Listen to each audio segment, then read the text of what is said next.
Yet in this summer of 1945, the nightmare is ending for thousands of soldiers. In Japan, the situation is desperate.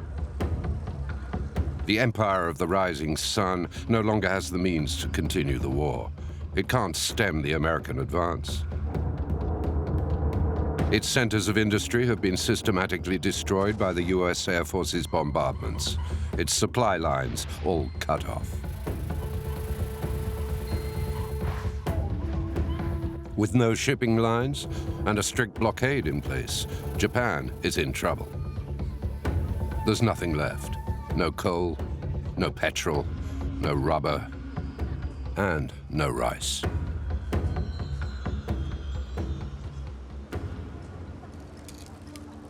Starved by rationing, broken by air raids, the population is demoralized. One young man writes, "Most people do not believe in victory. And if they don't believe, there is no way we can win."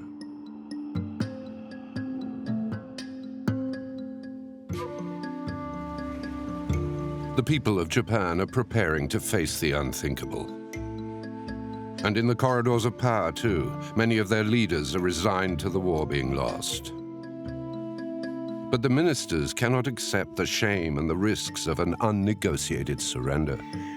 They must maintain the emperor on his throne to preserve the very essence of Japan and the military traditions it represents, at any price. For months now, emissaries have been sounding out the neutral countries to try and negotiate with the United States. They even approached the Vatican.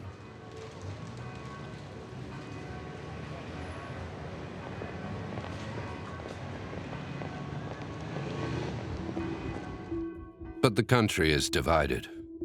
Though many desire an honorable peace, the military refuse to raise the white flag. War is honor, death a duty, and patriotism the ultimate virtue. Just like back in the glory days of Pearl Harbor, the propaganda drives home its bellicose slogans, and the warmongering of the Prime Minister, General Tojo, is relentless. 大東亜戦争遂行に対する鉄石の意思は遺憾なく中外に鮮明せられたのであります。この事実は世界に対し我が国民必勝の信念を表明するとともに Just one word from the emperor could bring the war to an end. He's all-powerful. His word is the law. But Hirohito remains silent and distant. The Son of Heaven will not speak.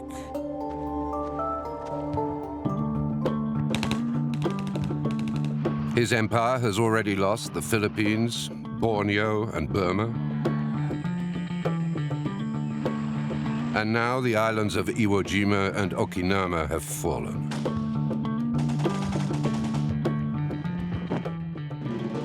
But Japan still occupies Indochina, Malaysia, Indonesia, and Korea, as well as a large area of eastern China.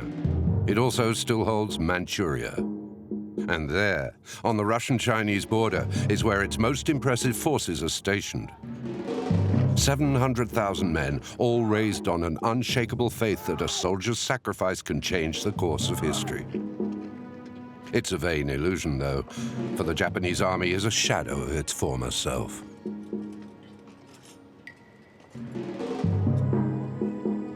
The Navy is dying.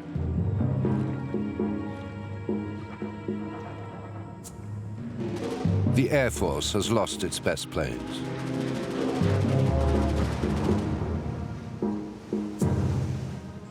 As for the infantry, it's desperately lacking arms.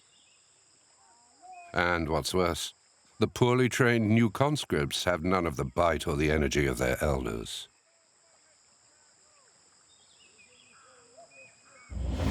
In the first months of the war, the Japanese High Command were on the offensive, and their troops were going from victory to victory.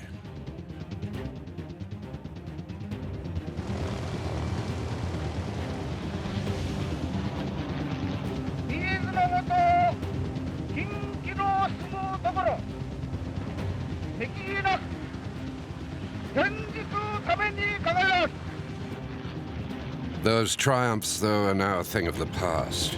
Today, the Allies' supremacy is indisputable. The empire of the rising sun is cornered and on the defensive.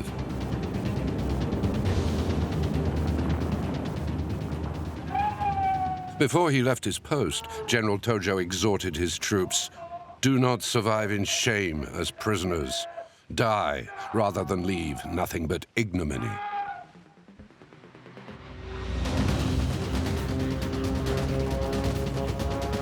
Ever since, the suicide operations have multiplied. Thousands of airmen are still ready for the supreme sacrifice.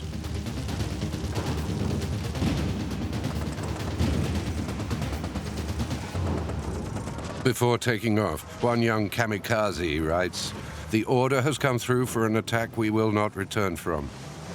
I have no regrets. All that is left for me is to do the duty I was trained for and obey the Emperor's decree."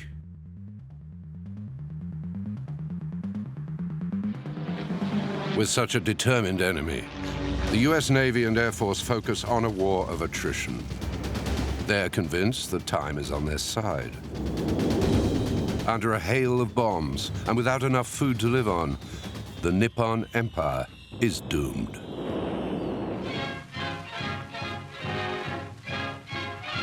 Mapping the war on Japan, the president promises that they'll feel our might. There can be no peace in the world until the military power of Japan is destroyed. If the Japanese insist on continuing resistance beyond the point of reason, their country will suffer the same destruction as Germany. At the head of the US forces in Asia, General MacArthur is burning to put an end to it all. It has gone on long enough. 3 years ago, when he fled the Philippines, he made a vow: "I shall return." He has kept his word. Not only is he back, but he's getting ready to invade Japan. Only a huge landing there, he reckons, will bring a swift victory. But studies show that it'll take a 3-month campaign and that 400,000 will die. That's too high a price.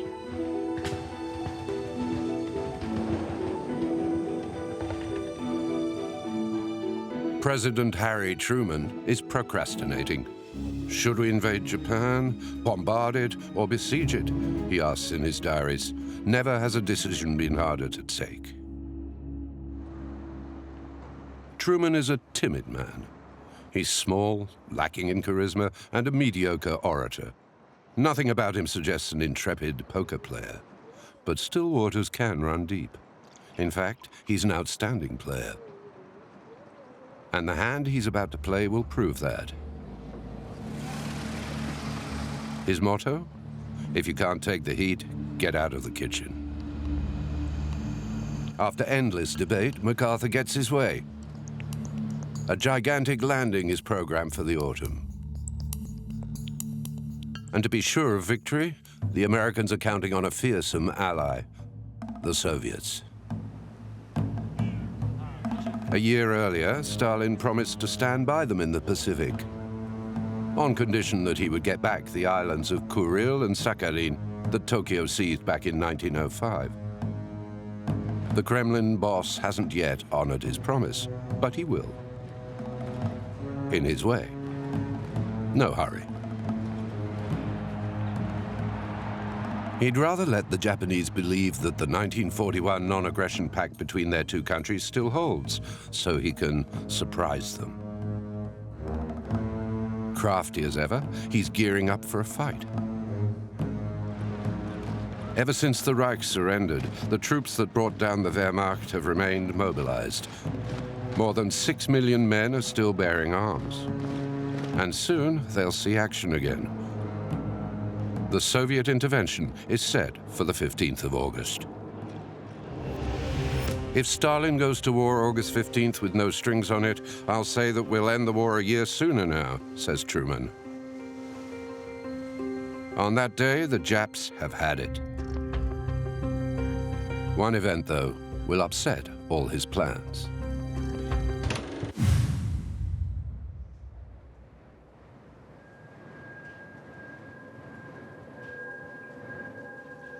For some years now, America has been trying to develop an atomic bomb. In the summer of 1945, the Manhattan Project achieves its aim. On the 16th of July, 1945, way out in the desert of New Mexico, a group of scientists watch in both awe and terror an entirely new type of explosion. 5, 4, 3, 2, 1. At 5:30 in the morning, a blinding light sets the horizon ablaze. The first ever mushroom cloud rises up into the sky.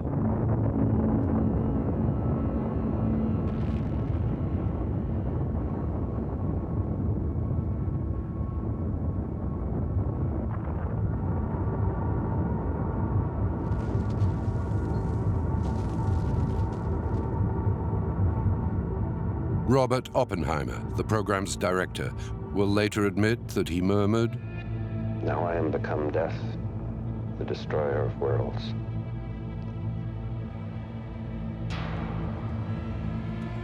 That same day, in the greatest secrecy, 2 atomic bombs are sent to the Pacific.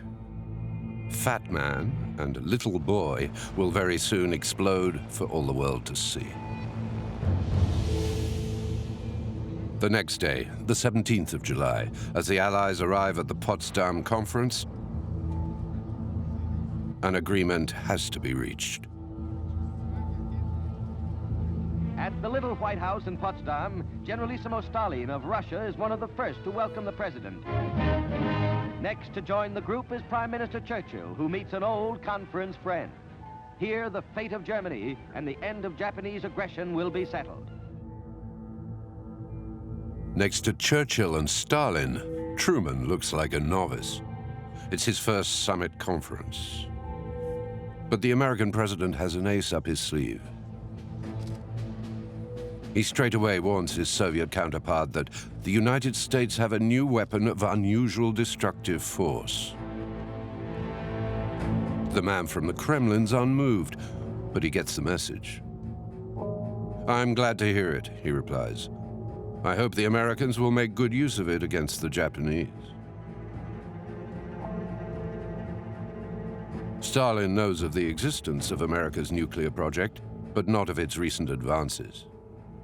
He immediately starts weighing up the implications.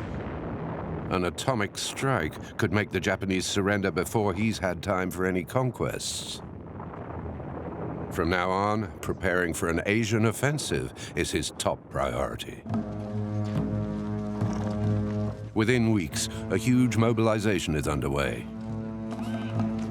1.5 million men, 86,000 vehicles, 30,000 artillery pieces, 5,500 tanks, and 3,800 aircraft are all heading east. A massive achievement. The race between the Soviet Union and the USA to get Japan to surrender has begun.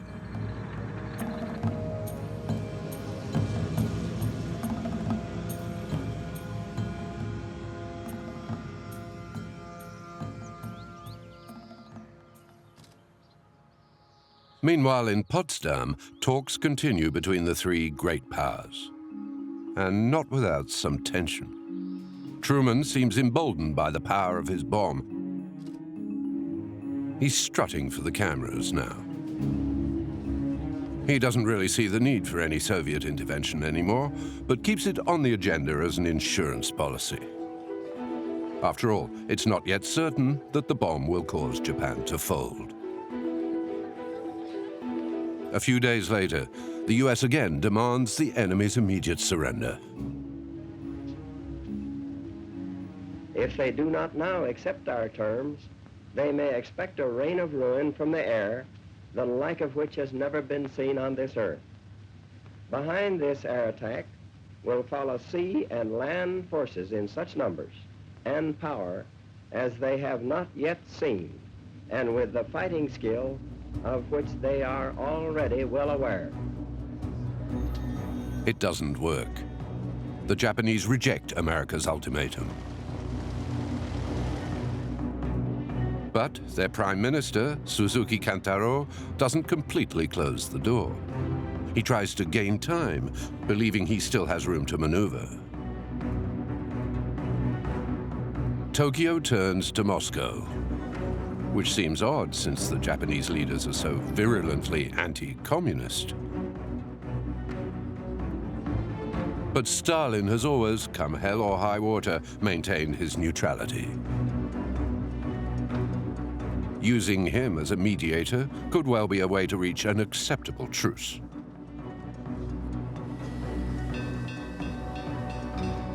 If we hadn't made overtures to the Soviet Union, Togo, the foreign minister at the time, will say, we would obviously have had to accept an unconditional surrender.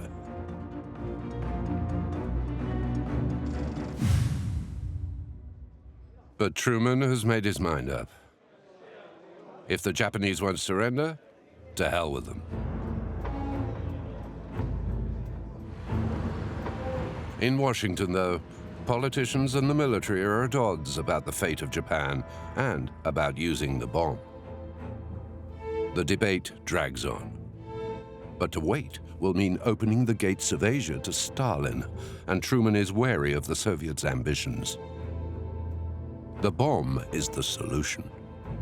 It will both break Japan's intransigence and curb Moscow's greed. It'll also hasten the liberation of all the prisoners of war in the enemy's hands. They're being kept in appalling conditions, and their desperate fate is stirring up public opinion. "What am I doing in this hell?" one GI writes to his grandmother. "Now I know. They don't allow us to speak about all the atrocities in our letters, but when it comes to brutality, barbarity, and cruelty, the Japanese are the masters." Mr. Truman brings to his new high office. But back in Washington, Truman has managed to silence any reluctance. A campaign of nuclear bombardment until the enemy surrenders is approved. The city of Hiroshima is chosen as the target. The countdown has begun. 2 days later, the cruiser USS Indianapolis, transporting the 2 atomic bombs, berths at the Mariana Islands. The final elements needed to arm the bombs are flown in. The plutonium core for Fat Man, the uranium cylinders for Little Boy. Finally, on the 31st of July, President Truman orders the bombing of Hiroshima as soon as the weather permits. The die is cast, for better or for worse.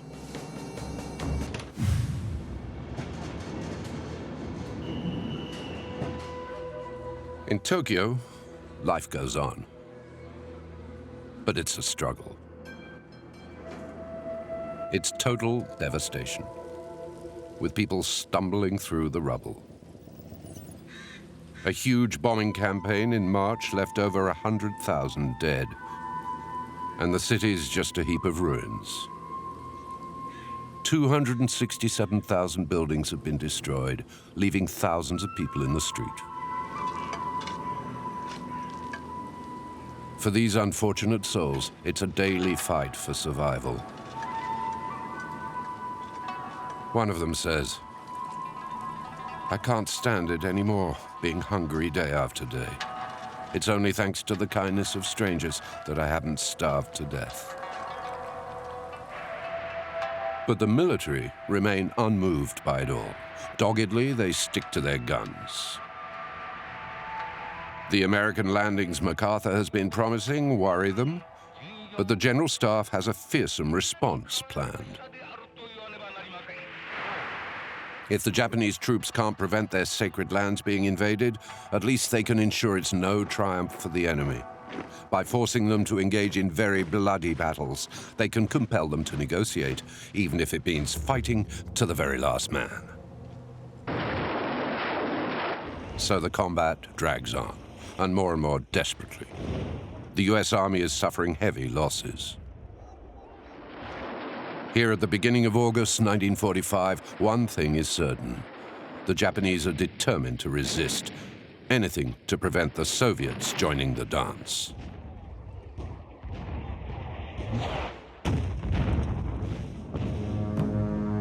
But by the 6th of August, the Red Army is finally ready and can deploy a very powerful force. Its troops amassed on the Manchurian border, patiently awaiting the order to attack. These troop movements on the edges of its empire have not gone unnoticed by the Japanese General Staff.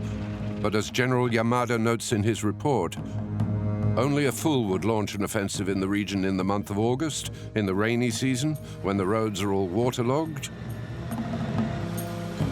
He doesn't know how determined Stalin is.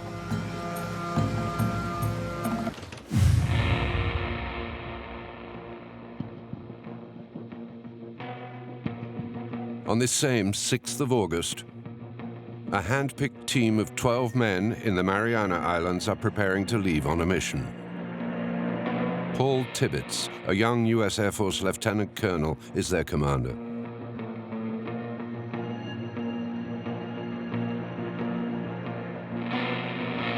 The crew climbs aboard the Enola Gay, named after the pilot's mother.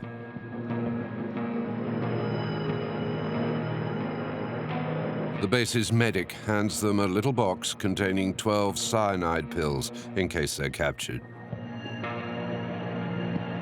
They pose for some final photos.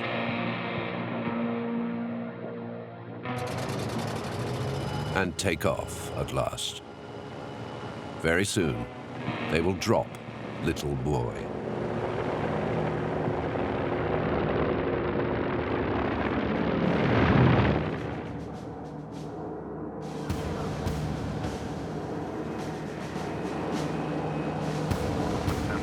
At 8 in the morning, as Enola Gay flies over Hiroshima, the skies are clear, and it looks like it'll be a sunny day. The crew can clearly make out the coast, the boats at anchor in the port, and the bridge that is their landmark.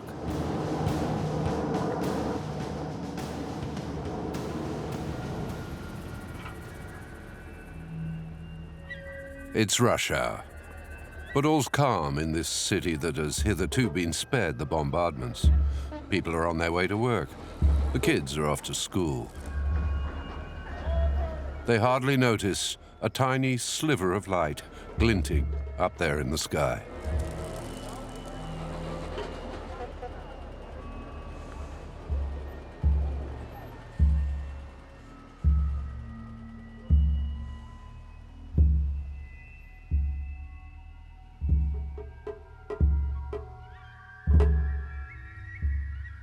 At 8:15, the bomb is launched.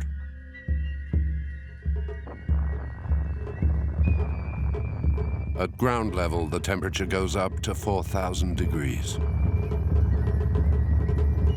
More than 70,000 people die instantly. Bob Lewis, the co-pilot, cries out, "My God, what have we done?"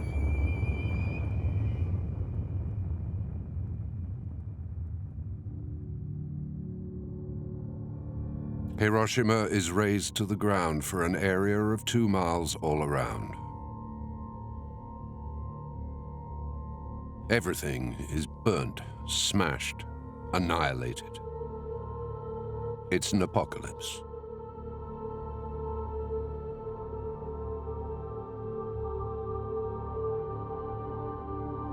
One survivor tells how it was like the city was turned into a desert. For acres and acres, there was nothing but bits of bricks and tiles.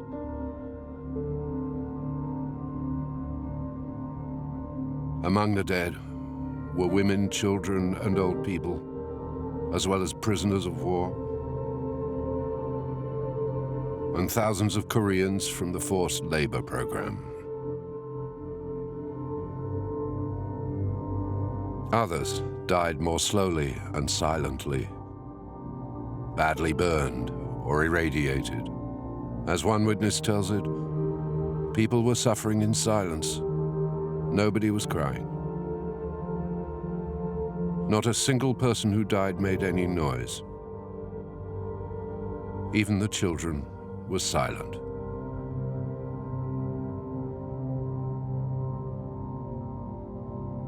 The atomic bomb just made its mark on history.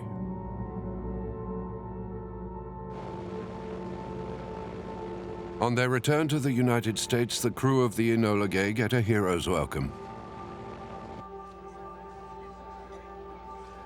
In the general enthusiasm, Tibbets is awarded the Distinguished Service Cross.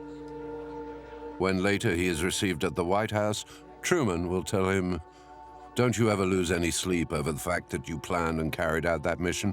It was my decision. You had no choice." Tibbets would be proud that his whole life long, he always slept easy.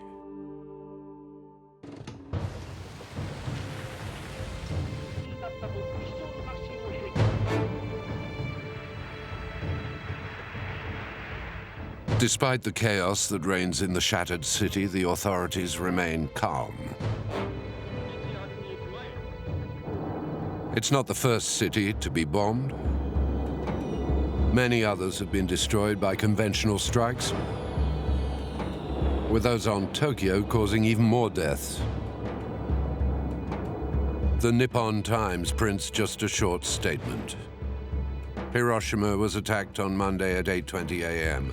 The damage is being assessed. No one's in any hurry. The emperor isn't even told of the nature of the bombardment until the next day. As for the military, they're stonily indifferent. They're resolved to fight to the last man and refuse to surrender. Soon, though, their hopes will be dashed. 6 days earlier than planned, the Soviet Union declares war on Japan. At 1 in the morning of the 9th of August, the Red Army invades Manchuria. Shaken by the bombing of Hiroshima, Stalin is concerned that Tokyo will capitulate before Moscow can get its hands on any of the spoils.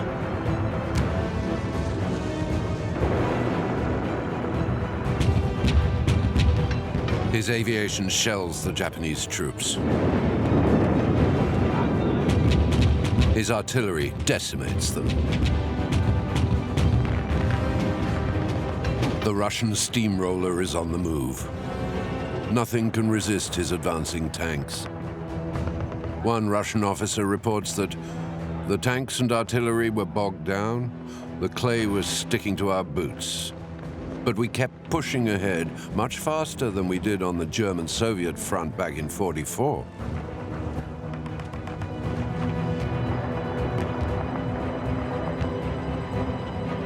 The Red Army has a crushing superiority.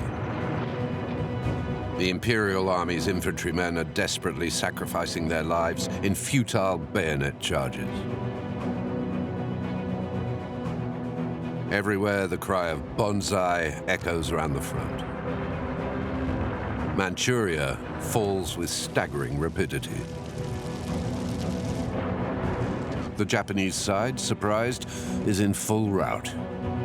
"Our worst fears have come true," says Prime Minister Suzuki Kantro.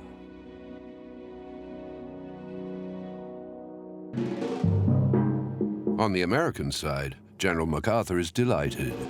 Still preparing for his landings, he exclaims, "In Europe, Russia was the Eastern Front, and we were in the West. Now we're the East, and Russia's the West." In Washington, though, this lightning victory has people worried. Truman has made a big mistake.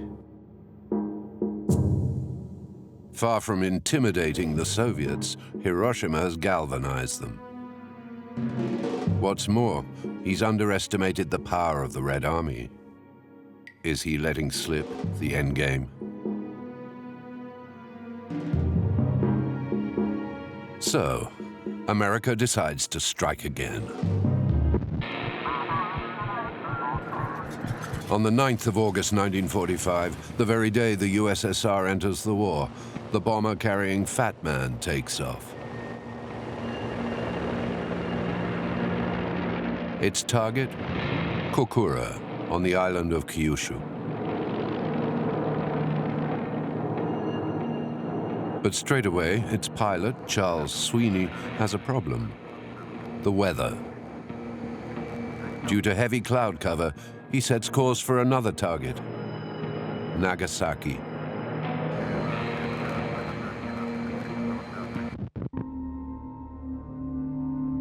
The Japanese commanders have no idea what's heading their way. But since the Red Army's attack, they're under no more illusions. Their leadership is in complete disarray. If all hope is lost of any Soviet mediation, then it's obviously pointless to keep on resisting. Pincered to the north by the Red Army and to the south by the Americans, the Emperor's forces are too weak to fight on both fronts. They're trapped. It's a desperate situation.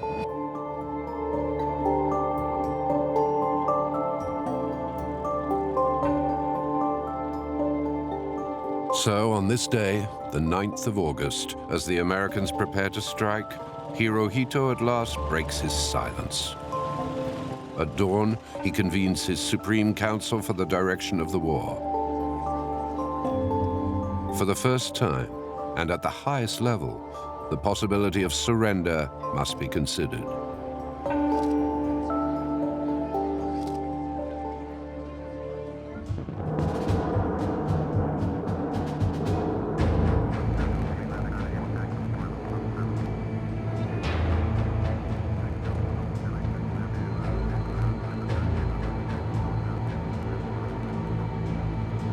At 11:02 a.m., the bomb is dropped on Nagasaki.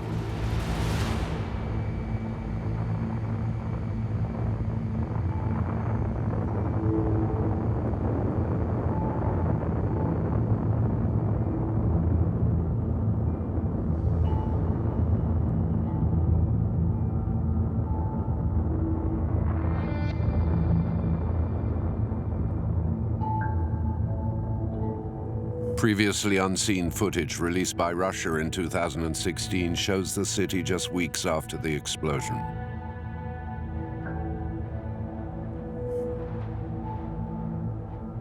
A Soviet delegation has come to assess the damage. It's considerable.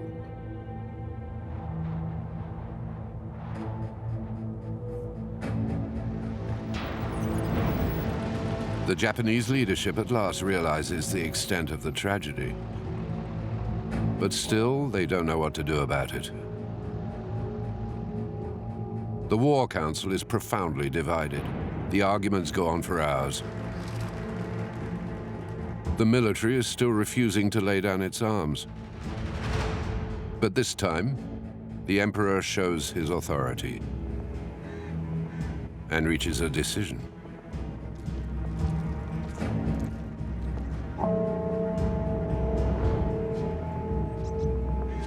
The Soviets have them cornered. The future of the dynasty, and thus the country, is at stake. If all is lost, better to surrender to the adversary who offers the best terms.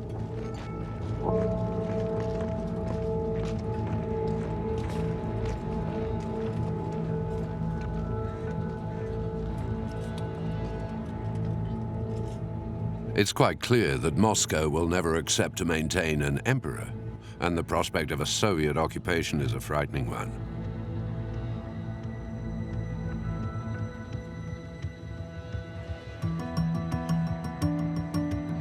But if the Americans will agree to respect the form of the regime, a surrender may be feasible.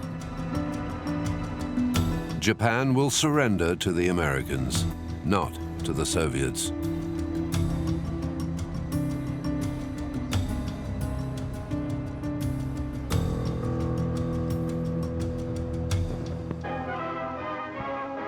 On the 12th of August 1945, the long-awaited news hits the headlines. The day of days for America and her allies. Crowds before the White House await the announcement from the President that the Japs have surrendered unconditionally. I have received this afternoon a message from the Japanese government in reply to the message forwarded to that government by the Secretary of State on August 11th. I deem this reply a full acceptance of the Potsdam Declaration, which specifies the unconditional surrender of Japan. Truman has won. The corridors of the White House are in uproar.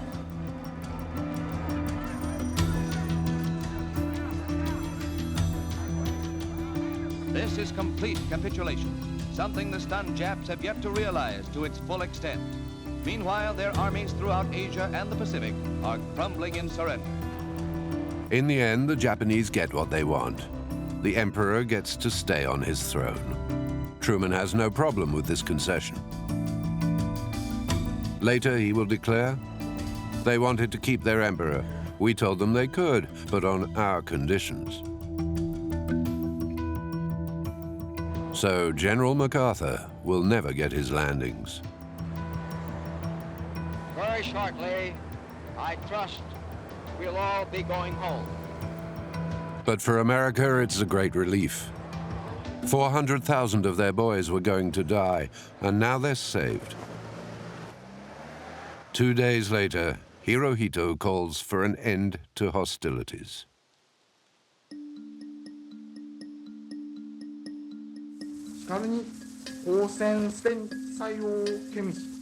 On the 15th of August, at midday, an extraordinary spectacle takes place.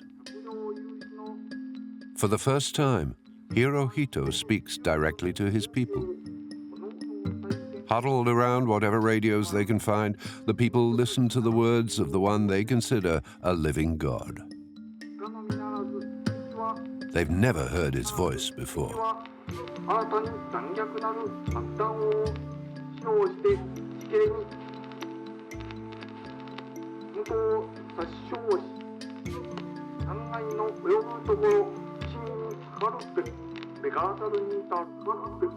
The emperor's declaration is skillful. He's presenting himself as a ruler who cares for the precious lives of his subjects. Not a word about the Soviet offensive, though. It's better to concede that it is the power of the atom bomb alone that has led to defeat, and to ignore any role the Red Army has played.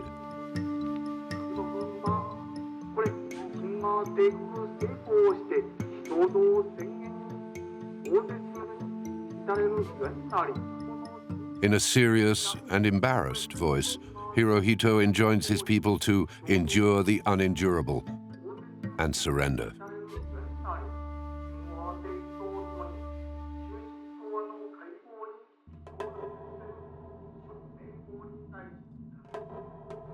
The Japanese people, brought to their knees, stunned, submit.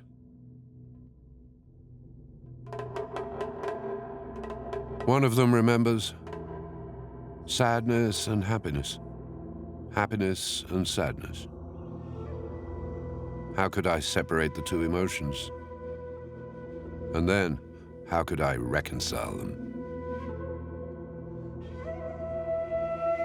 All day, people were just lifeless, says another, as if they just had no more appetite. The country is submerged in a wave of suicides. The humiliation is too much. Japan has lost face. As their tradition demands, a dozen generals and admirals perform seppuku.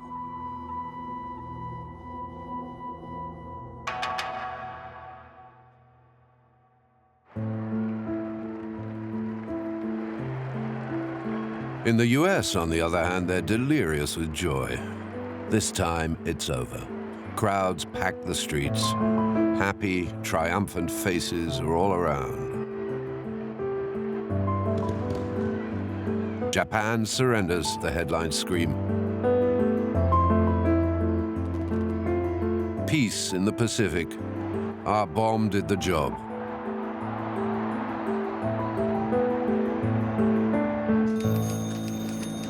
Hardly are the facts out when the press starts rewriting history.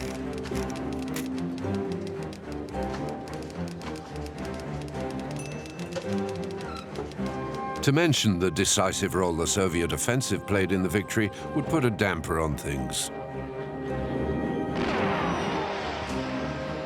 Especially since the Red Army is still fighting, continuing its advance into Asia. Stalin's orders are quite clear. Occupy as much territory as possible, invade Korea, and seize the islands of Kuril and Sakhalin. On the 20th of August, during the evacuation of the town of Maoka, a desperate call comes from the telephone exchange. Soviet soldiers have just entered the building. This may be our last message. There are 9 of us operators staying at our posts no matter what. Any minute now, they're going to kill us. The Russian troops are closing in. I can hear them coming. Goodbye to you all. It's over. Goodbye.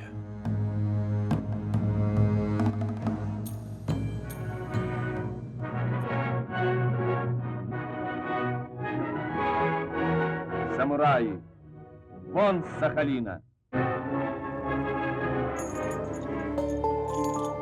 The Soviets are victorious. Propaganda footage shows people freed from the yoke of the Japanese joyfully welcoming their liberators. Now the Soviet ogre controls a large part of Asia. But Stalin won't push his advantage. He'd rather be conciliatory towards Washington in order to advance his pawns in Europe. In Korea, the Red Army will not cross the 38th parallel. And the occupation of Japan will remain strictly an American affair, under the orders of MacArthur. We are gathered here to conclude a solemn agreement whereby peace may be restored. On the 2nd of September 1945, the official surrender is signed on board the battleship Missouri. The Americans put on a show of force designed to show the Japanese how powerful they are.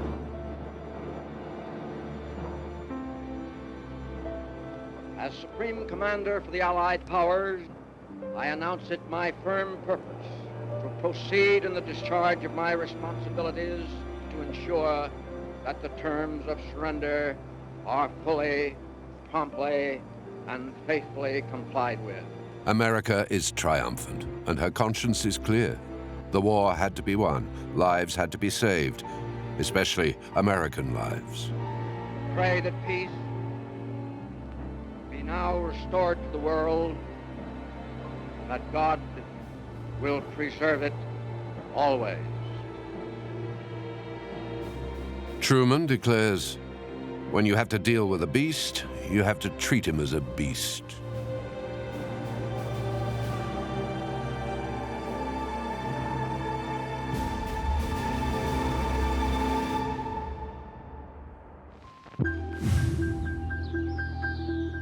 On the 3rd of May 1946, when the war trials in Tokyo, the Nuremberg of the Far East, open, there's one person missing: Hirohito. The emperor is not there in the dock. He's more useful subdued than accused. With the Cold War coming, he needs to be absolved so Japan can become a pillar of America's defenses in Asia. As so often, realpolitik has triumphed over justice.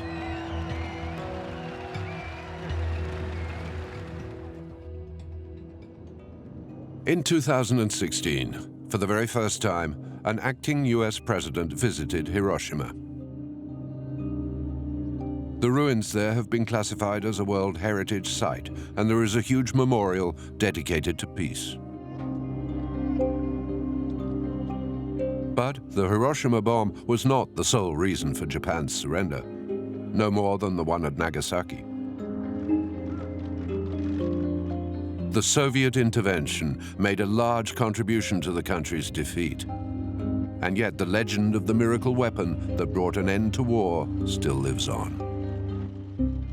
It has enabled the Americans to claim that they alone brought down Japan and to write off the role of the Soviet Union in the victory. It has been useful to Japan, too, allowing her to identify as a victim and make people forget all her atrocities. It has covered up any responsibility, starting with that of the emperor. That is the future we can choose.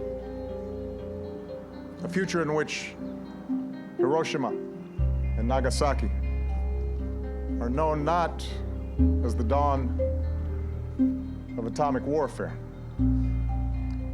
but as the start of our own moral awakening. Barack Obama didn't apologize. He spoke for an end to the nuclear bomb, so the two cities it destroyed may remain tragic exceptions. At Hiroshima, a flame burns like a prayer. It's only a little flame, but it pierces through the dark night of barbarity.